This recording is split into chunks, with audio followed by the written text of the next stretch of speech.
दोस्तों, हिंदू धर्म में वैसे तो मांसाहार को लेकर कोई खास अनुदेश दिया गया है, लेकिन गाय के मांस को खाना पूरी तरह से वर्जित है। दरअसल हिंदू संस्कृति में गाय को सबसे पवित्र माना गया है। इतना ही नहीं, गाय को मां का दर्जा भी दिया गया है, तभी उनको गौ माता कहा जाता है। गाय को माता कहने के पीछे एक अहम कारण ये भी है कि जब भगवान ब्रह्मा ने सृष्टि की रचना की, तब उन्होंने सबसे पहले धरती लोक में गाय को ही भेजा था, क्योंकि सभी जीवों में गाय ही एकमात्र ऐसी है जो अपने दूध से और अपने स्वभाव से सबको मां की तरह पालती पोषती है। ऐसे में कैसे कोई अपनी ही माता को मांस के रूप में खा सकता है?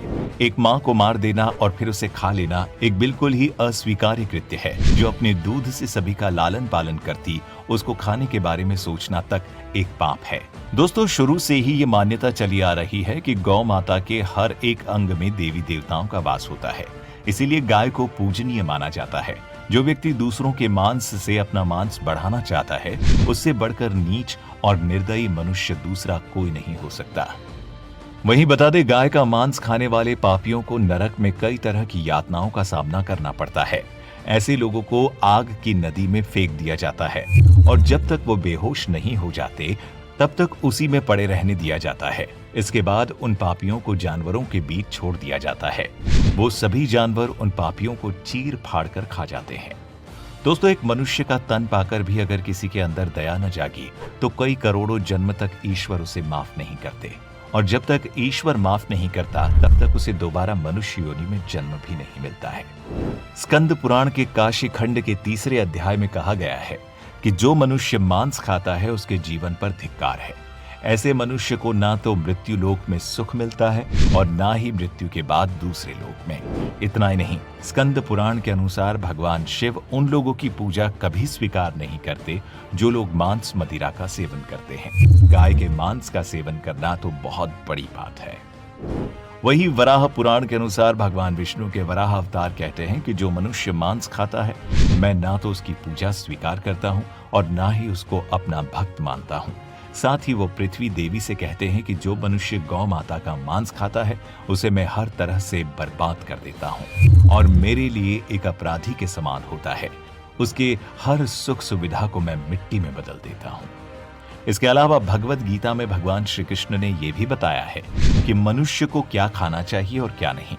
भगवान कृष्ण के अनुसार मांस एक तामसिक भोजन है, जिसके सेवन से मनुष्य की बुद्धि क्षीण होने लगती है और मनुष्य अपनी इंद्रियों पर से नियंत्रण खो देता है। उसके बाद मनुष्य ना चाहते हुए भी कई तरह के अपराधों का भागी बन जाता है, और ऐसा मनुष्य जब मेरी पूजा करता है या मुझे याद करता है, तो मैं उसके पास नहीं जाता। इस तरह का भोजन करने वाले लोग अक्सर कुकर्मी, रोगी, दुखी और आलसी होते हैं। कुछ लोगों का तो ये भी मानना है कि वेद मांस भक्षण को जायज बताता है, लेकिन ये सच नहीं है। सच तो ये है कि वेदों में स्पष्ट रूप से बताया गया है कि पशु हत्या अर्थात पशु बलि आपकी श्रेणी में आता है। वेदों का सार उपनिषद और उपनिषदों का सार भगवत गीता है, जिसके अनुसार वेदों में मांस खाने के संबंध में स्पष्ट मना किया गया है। वेदों में बताया गया है कि जो मनुष्य नर, अश्व अथवा अन्य किसी पशु का मांस का सेवन कर उसको अपने शरीर का भाग बनाता है, गौ हत्या कर अन्य जनों को दूध आदि से वंचित करता है, उससे बड़ा पापी इस सृष्टि में कोई भी नहीं। ऋग्वेद में भी बताया गया है कि गाय जगत की माता है और उनकी रक्षा में ही समाज की उन्नति है। मनुष्यों को उनके समान सभी 4 पैर वाले पशुओं की रक्षा करनी चाहिए। यजुर्वेद की माने तो मनुष्यों को परमात्मा की सभी रचना को अपनी आत्मा के बराबर मानना चाहिए, अर्थात वो जैसे अपना हित चाहते हैं वैसे ही अन्य लोगों का भी हित करें। जबकि अथर्ववेद में मनुष्यों से कहा गया है कि चावल, दाल, गेहूं आदि खाद्य पदार्थ आहार के रूप में ग्रहण करना चाहिए।